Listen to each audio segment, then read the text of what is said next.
Kinshasa, vue du ciel. La capitale de la République démocratique du Congo se métamorphose au jour le jour. Les routes sont agrandies, asphaltées, fleuries et balayées chaque jour.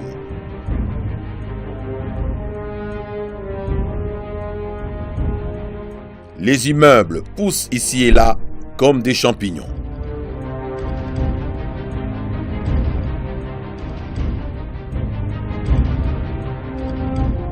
Il s'agit de Kinshasa New Look.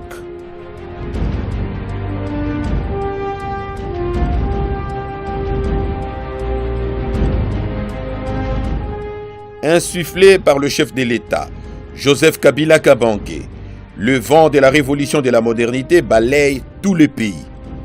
Par sa volonté politique, toute la République est devenue un chantier à ciel ouvert.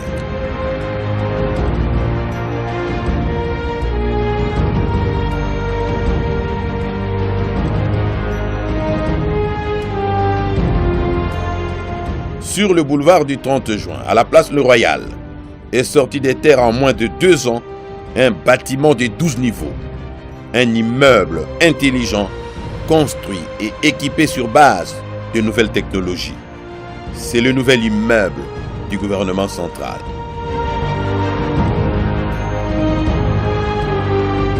Cet immeuble moderne, dont la surface totale bâtie est de 23 534,4 m², est un véritable coup de maître architectural réalisé par la société chinoise Zhengwei Technic Corporation sous la supervision du Bureau central des coordinations BCECO en sa qualité de maître d'ouvrage délégué. Le ministère des Infrastructures et Travaux publics en est le maître d'ouvrage et la maîtrise d'œuvre a été assurée par les groupements Crest CCM.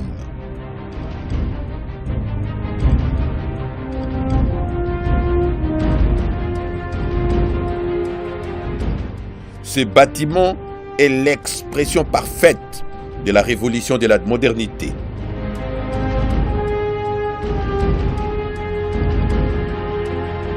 Dans son sous-sol de plus de 2546,3 m², sont installés tous les services techniques, les équipements de climatisation et les data centers, les locales des onduleurs et des batteries, les systèmes de lutte contre incendie et celui d'adduction d'eau, le chauffage, la cuisine ainsi que les salles de surveillance, celles d'outils de maintenance et d'archives y sont également aménagées.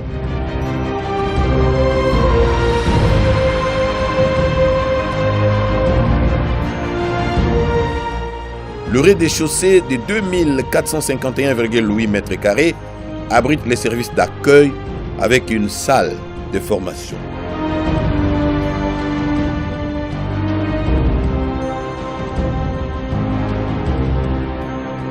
À ce niveau, les bâtiments offrent un grand hall d'accueil et de circulation de 690 m².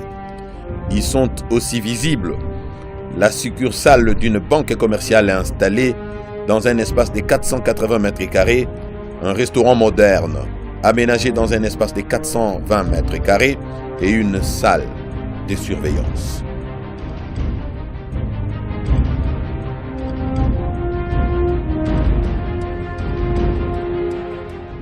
La mezzanine couvre un espace de 2520,5 m² où s'impose une salle d'accueil de 620 m², une salle de conférences ultramoderne de 400 m², une salle de formation ou de séminaire de 220 m², 2 vidéothèques de plus ou moins 30 places pour chacune, en plus des sanitaires qui occupent 120 m².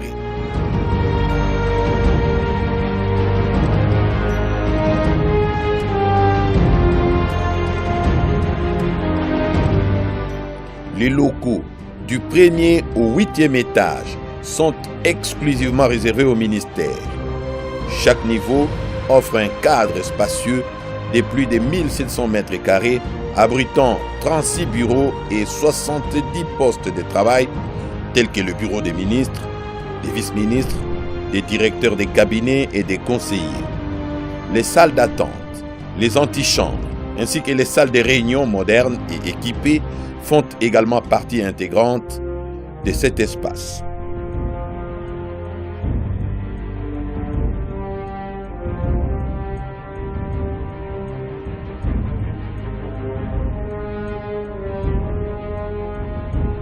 Le 9e étage, le dernier en hauteur, couvre une superficie de 1698,71 mètres carrés.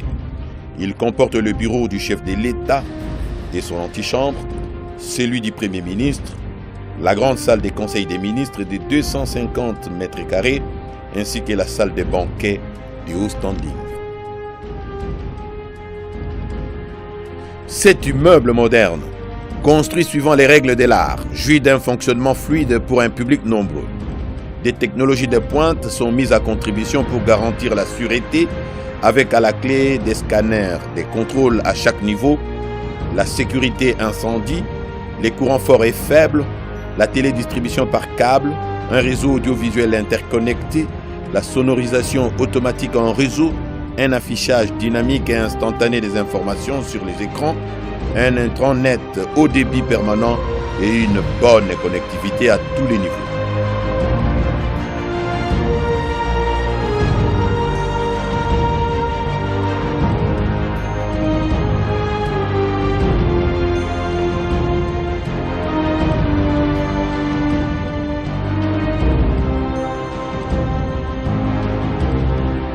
La vidéosurveillance est opérationnelle avec plus ou moins 300 caméras allumées 24 heures sur 24 et dont les données peuvent être conservées pendant plusieurs années. Le revêtement extérieur sont en panneaux vitrés sur une structure en aluminium. À certains endroits, les murs sont revêtus de marbre et des carreaux de type porcelaine. L'intérieur est fait essentiellement en faïence porcelaine de premier choix. L'immeuble du gouvernement est alimenté en énergie électrique provenant de 2 sources moyenne tension, en l'occurrence Inga et Zungu. À cela, il faut ajouter 3 grands groupes électrogènes de secours de 700 kVA chacun. Des onduleurs géants sont prévus en cas de coupure d'énergie électrique et peuvent alimenter tous les bâtiments pendant plus de 30 minutes en attendant le rétablissement du courant SNEL ou des groupes électrogènes. Ce bâtiment est aussi équipé d'un système de désenfumage mécanique. L'actuel immeuble du gouvernement fait la fierté de la nation. Avec son érection, 8 ministères cessent d'être locataires pour devenir propriétaires des locaux les plus modernes de la ville.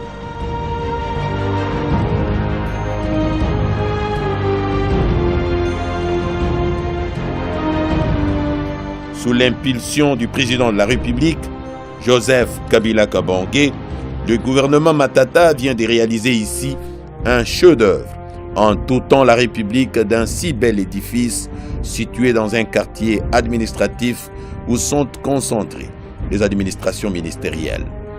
Une première dans l'histoire du pays depuis son accession à la souveraineté nationale et internationale.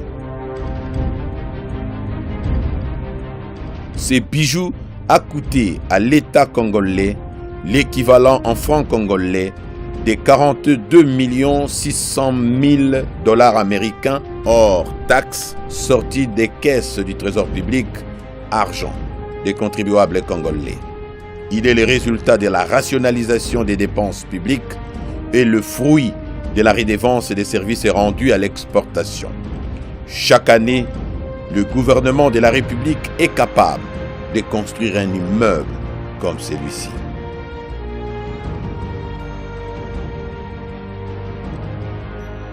Coup de chapeau donc au gouvernement central ainsi qu'à tous les Congolais qui ont su s'acquitter de leurs obligations fiscales afin de donner à l'État congolais les moyens de sa politique.